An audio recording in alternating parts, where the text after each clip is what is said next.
everybody. Welcome to day 450 of Reseller Reflections, a day in the life of a full-time reseller supporting her family. It is Monday, September 1st, 2025. Welcome to September. We did not meet our sales goal for yesterday, but like I said, last week was good. And I'll have to look at August as a whole and see if we met our sales goal for the month. I believe we did, but I got to check that. I didn't think about it. I've just been going week by week here.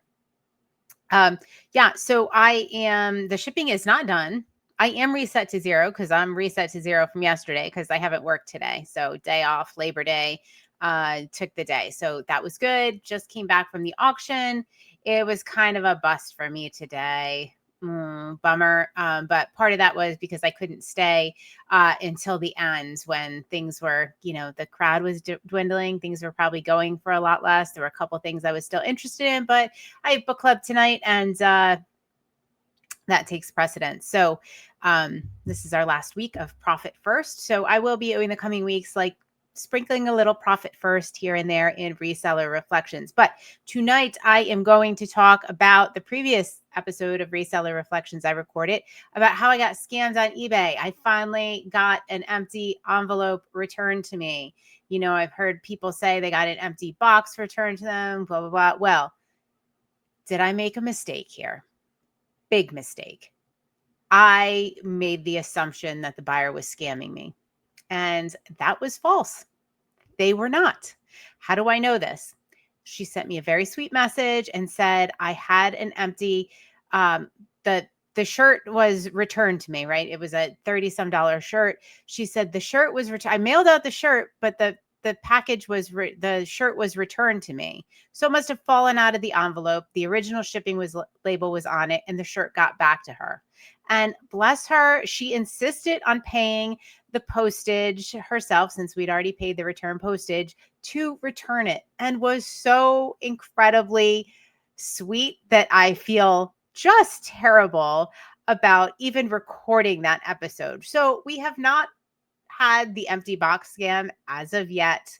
And I said it is just like these little blips and scams are just such a incredibly small part of doing business on eBay that it is not even worth worrying about. Do you take precautions and set your store up and your policies correctly? Absolutely.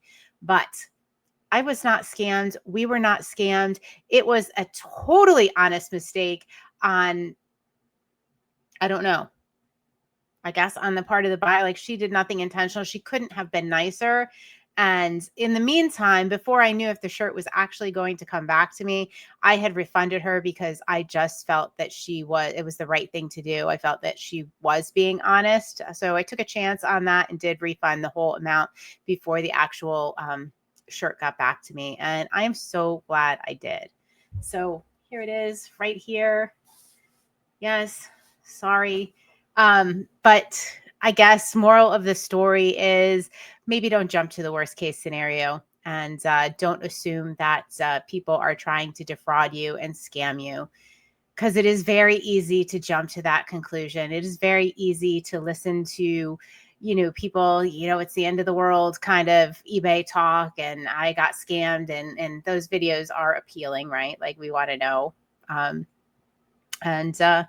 Yeah, so let's not, a reminder to me not to jump to the worst case scenario. And in these situations, I think most people are good.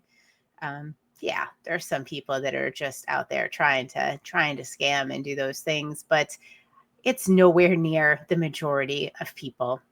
All right, guys, I hope you have a wonderful night. Don't jump to any conclusions next time you have something like this happen. And I am truly apologetic that I recorded that video and assumed the worst.